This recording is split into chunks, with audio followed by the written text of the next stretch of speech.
From the National Catholic Register, this is Register Radio, bringing light and clarity to the news and topics that affect your life. The Church is now officially in the state of sede vacante, the interregnum, marked by the passing of Pope Francis this last week. This week on Register Radio, we talk with Frank Rocca, Senior Vatican Analyst for EWTN News. Hello, I'm Matthew Bunson. Thank you so much for joining me here on Register Radio in what is an unusual and important episode of Register Radio. Well, Frank, let's dive right into this conversation. Let's start with the news that shook all of us on Monday. What were you doing and what was your initial reaction to the passing of the Holy Father? Well, I was actually in northern Italy with a family, my wife's family, and I was coming back later that day, so it was very short. I thought I was safe to be gone for 48 hours, but not quite. On Monday morning, the first message we got as journalists on Telegram, the Telegram app, was very mysterious and shocking or unsettling, I should say. It said there will be a video transmission shortly coming from the chapel of Santa Marta. Santa Marta is the Vatican guest house where the Pope lives. And so it didn't say what the video presentation would be about, but one knew that it was just such an odd announcement coming at an odd time, a little bit around between 9 and 10 in the morning. And so I thought, frankly, the first thought that crossed my mind briefly was he's going to resign and he's going to announce it from the chapel. Because remember that Benedict, when he resigned, it was in a consistory of cardinals for canonizations, and he chose that setting. And I thought, if he's going to resign, he probably wouldn't just send a tweet. He probably would want to do it in some kind of ceremonial way. But then 3 minutes later came it was a very strange thing, because I guess they didn't have the live transmission. They released a video, but they released the text of Cardinal Farrell's comments. Cardinal Farrell is a U.S. cardinal, former Bishop of Dallas, who's the Camerlengo, or the person who basically oversees the Vatican during the sede vacante, and he told the news that the Pope had died a couple hours before. So that was, and I tweeted, "The Pope is dead," which was a bit blunt, but it was. It accomplished the mission. Yeah, and then I tried to see if I could get back more quickly, but I really couldn't. So I came back in that afternoon and came over here. We're very close to St. Peter's Square as we're speaking, and there were already many people. Now, part of that was the day after Easter. Easter Monday is a national holiday in Italy, as it is in many Catholic countries, and it was also very fine weather. So it was an odd mix of people. There were people who were coming down to pray or just pay their respects. So that was Monday, and on Tuesday the General Congregations met for the first time. That is, the cardinals met to plan the funeral, plan everything. The cardinals who were in Rome, there were 60-some, so a fraction of all the ones who are eligible to attend the General Congregations, who are over 200. But they met and they decided that the next day the Pope's body would be transferred to St. Peter's, where it would lie in state and people would be able to come and visit. And then they've been meeting this week, and the numbers have steadily risen as the cardinals come into Rome. And of course, the electors are the ones under 80 who can actually vote, and that number of actual electors is still uncertain. Of who will actually vote is still uncertain, as you know, Matthew, because yes. A couple have said already that they're too sick to come. Cardinal Becciu, the Italian cardinal who was convicted of financial crimes, was not supposed to be an elector supposedly, but now he's been apparently contesting that. So I want to come back to Cardinal Becciu in a minute. But in terms of the general congregations, I mean, this is all very standard, and the numbers of participants have only grown. Yeah. What are some of the initial, we've talked about the translation of the Pope's body, and then setting the date for the funeral, but what are some of the other practical aspects that the general congregations oversee? Because obviously the authority or power of the College of Cardinals and the Camerlengo are very circumscribed. That's right. They can't make any major decisions that are certainly not about church teaching or I guess a church law, but they do have to take certain decisions. They have to decide, as I said, when the body would be taken over to St. Peter's, when the coffin would be sealed, which was they decided would be Friday night, when the funeral would be held, and they will eventually decide when the conclave begins. They are, as you say, limited by law. It's supposed to be between 15 and 20 days after the Pope dies, but they have some leeway there. So there's already some, I understand, some discussion about that. Some people would like to have as long a period as possible before. And some of those people, I understand, also want to have a relatively long conclave. Conclaves in recent history have been a couple of days typically, but some of them think that this is a momentous thing, and well, it always is, but that this is a key moment, and as much deliberation as possible is necessary. So you've covered a number of pontificates, I know, and a number of conclaves. This is what, your second or third? Well, it's. I was in Rome when John Paul died, and I was around, but I really wasn't covering the Vatican. So really, it's only my second conclave in any kind of concentrated way. Yeah. Obviously, the slightly different atmosphere from 2013, that the conclave that elected Jorge Mario Bergoglio, Pope Francis, because that, as you said, was started with the resignation of Pope Benedict, so rather than his death in 2013. But what's the atmosphere been like compared to 2013 that you're seeing? Well, in 2013, the Pope on February 11th said, I shocked everybody and said I'm going to step down at the end of the month, on February 28th. So he gave almost 3 weeks, or is it 3? Yeah, no, not quite 3 weeks, but he gave the rest of the month for time for everybody to get to Rome. There was still a Pope in that period, so it wasn't sede vacante. In fact, he took some measures in that period, and then. And there wasn't that atmosphere of mourning, so it was there was a kind of tension because you still had the Pope there, and then people were curious and wondering what was going to be the new arrangement. How was the Pope Emeritus? We didn't even know that he would be called the Pope Emeritus until Benedict told right. us. So there was a lot of that. There was a lot of attention paid, especially initially, to what's going to be this new setup. Having a living retired Pope, which hadn't been the case for 600 years. And then, of course, everyone arrived, and then they were able to, once there was a sede vacante, they had the conclave very quickly. I mean, relatively quickly.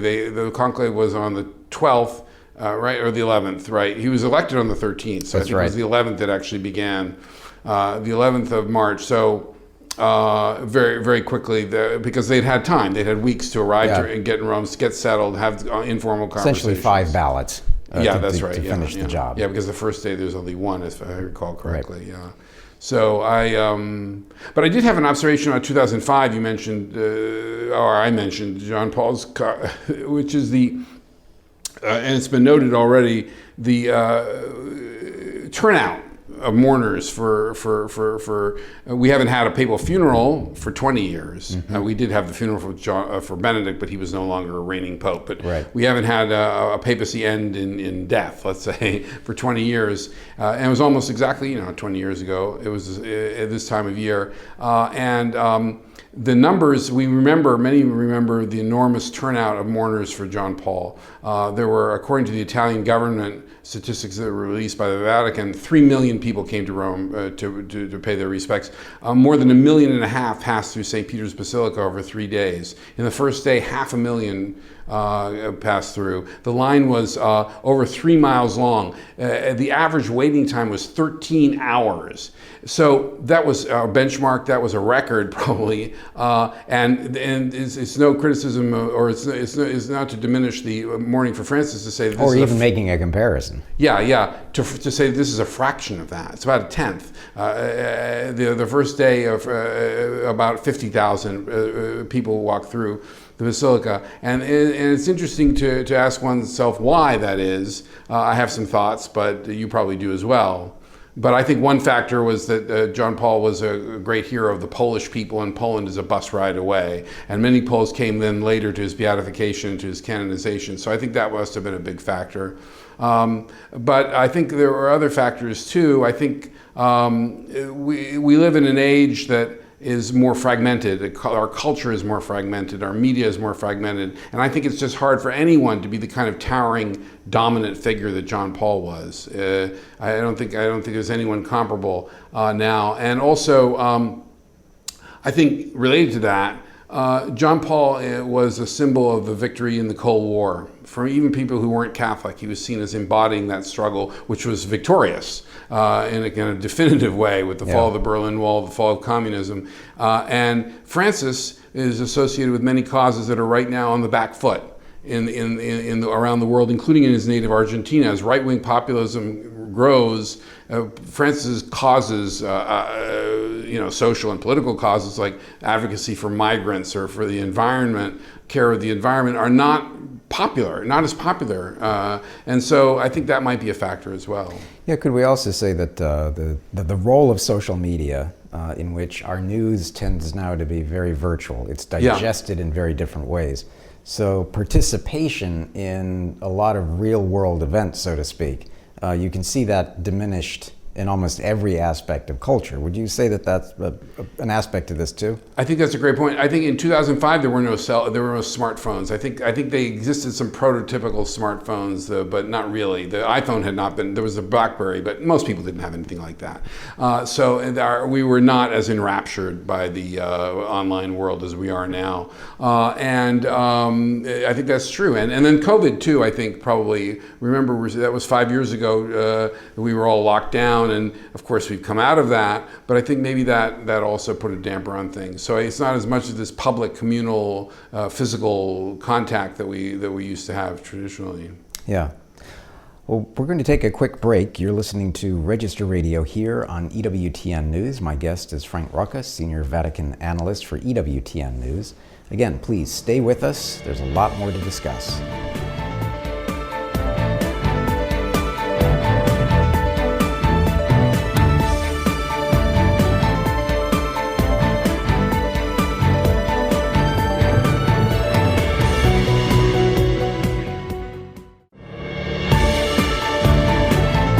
Let's return to Register Radio on EWTN.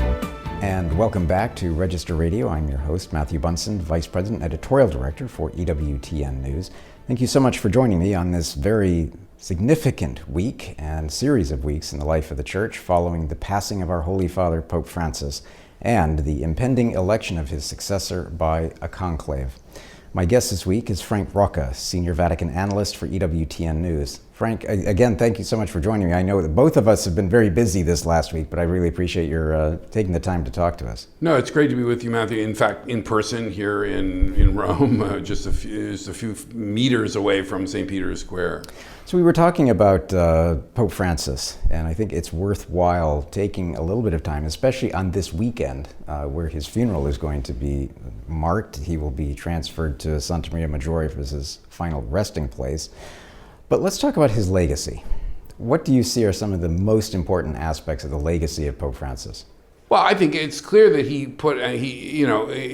Catholic social teaching has been around for a while. He didn't invent it, but he certainly put a strong emphasis on, the care for the poor, concern for social justice, economic justice, care for the environment. That was a very, very evident in his pontificate, and certainly the part of the message, a great part of the message of his that resonated beyond the church itself. I mean, most people, many people know that he was the champion of the poor, champion of migrants, associated with the environment because of Laudato Si, his 2015 encyclical, which talked about climate change and global warming and so forth. So I think that will go down as part of his legacy. Certainly he'll be known as one of the social popes, if that's the correct way of saying it, I think. he's kind of a milestone in that he was the first from the global south, the first from the Americas, first from Latin America. So in that sense, he reflects, 100 years from now, when people read histories of the papacy and the church, they'll say, oh, that's right, that marked the demographic shift in the world, in the church. I think his legacy in terms of the teaching and in the terms of the life of the church, this is a famous journalistic cop-out, but time will tell. I mean, it depends on what the cardinals do when there's this election. Did they choose someone who, follows in his way, or someone who maybe takes another path, maybe chooses to go back a little bit? Back is a loaded term, because any future pope who, if the next pope, for example, chooses to clarify or reaffirm traditional teaching, then that will be portrayed in many quarters as a step back, as a kind of a retrograde movement, restoration, whatever you will. So it's a delicate question. But if, in fact, the next pope continues very strongly with this idea of synodality, generally letting more voices come into the governance of the church and even into the development of doctrine, if they continue with that, and that encourages liberalizing trends, then Francis will have been seen as a pivotal figure.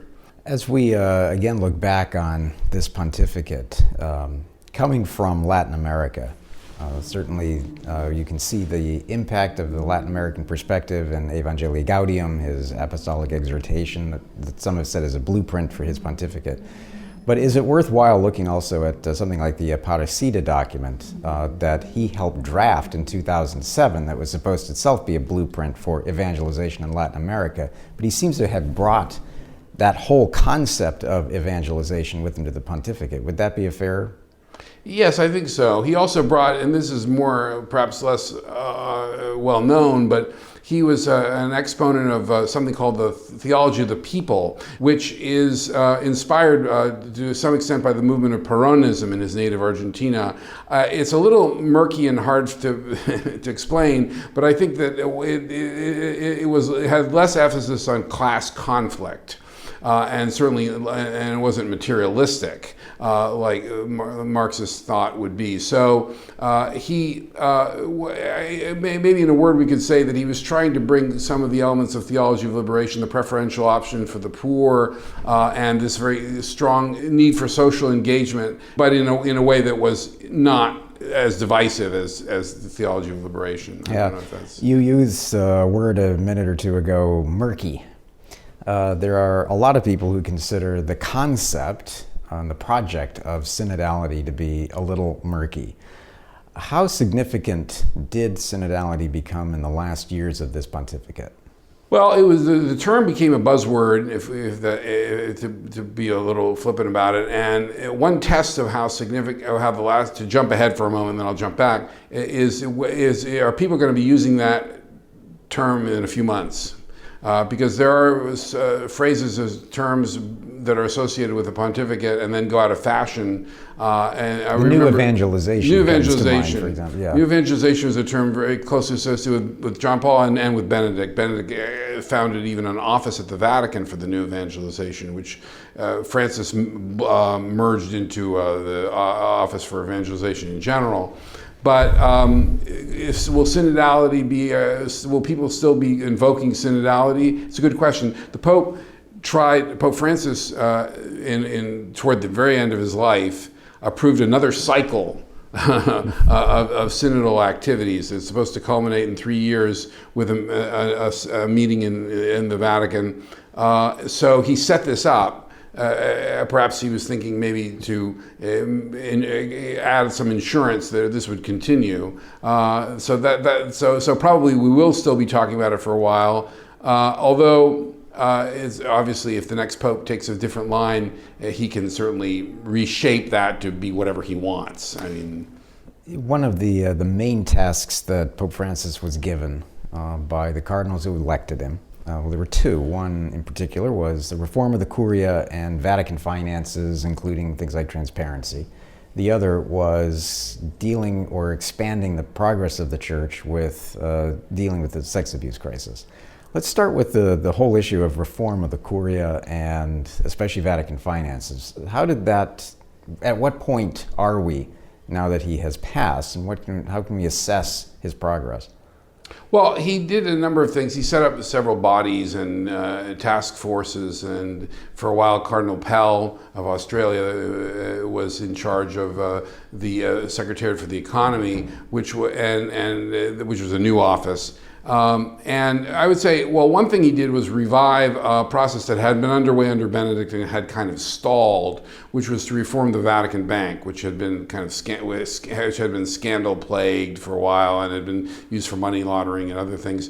And Benedict started to clean that up, and Francis finished that process. And I think by most accounts, the Vatican Bank is clean. Part of its problem now is justifying its existence as a financial institution, but it's not associated with any scandal. So that was successful. Vatican finances are in a bad way now. The Vatican, the Holy See, runs deficits of tens of millions of euro every year. Peter's Pence, the annual collection for the Pope, is basically tapped out. Its endowment is tapped out, and it's basically spent whatever they collect to try to fill up that deficit. That may not be the fault of the management under the last 12 years. We had COVID, and that was a real big blow to Vatican finances because no one was coming to the museums, which are a big source of money, so I think there is more transparency. It's not as much as some people would like. There's a council for the economy, almost half of which is made up of lay people, almost all of them women, by the way, who are professionals from the worlds of finance and politics and so forth. And they are supposed to oversee the finances of the Holy See. So there's some oversight, external oversight. That's good. And the other half are cardinals from various places. And so I would say there's been progress in that. It's not as transparent as some would like, and certainly it's not as wealthy as the Vatican would like. Right. Well, and of course there's the issue of the clergy sexual abuse crisis. What kind of a grade would you give Pope Francis? Well, I think it's pretty clear that the high watermark of the struggle against sex abuse was Benedict's pontificate. There's no question about it. He really practiced zero tolerance in the sense of there was a one strike you're out rule, basically. Anybody who was found guilty of having abused a minor was removed from ministry. Not necessarily laicized in some cases, just simply removed from ministry, but Francis backed away from that policy. He did in some cases on appeal remove that restriction from people who had been found guilty. He was less reluctant. He was less zealous. There was a famous incident in 2018 when he finally was.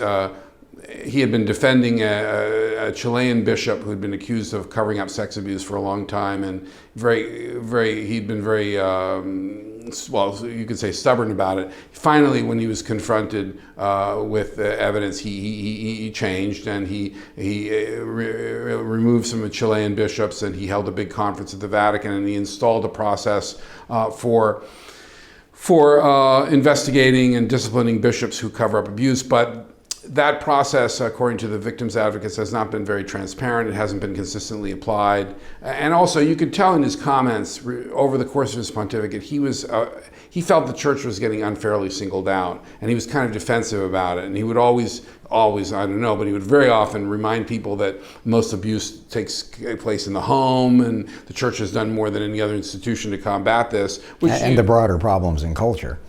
Yes, and although he different from Benedict in a rare, the Pope Emeritus in a rare public statement during his period of retirement, wrote an article blaming a lot of the sex abuse crisis on the sexual revolution and on permissiveness.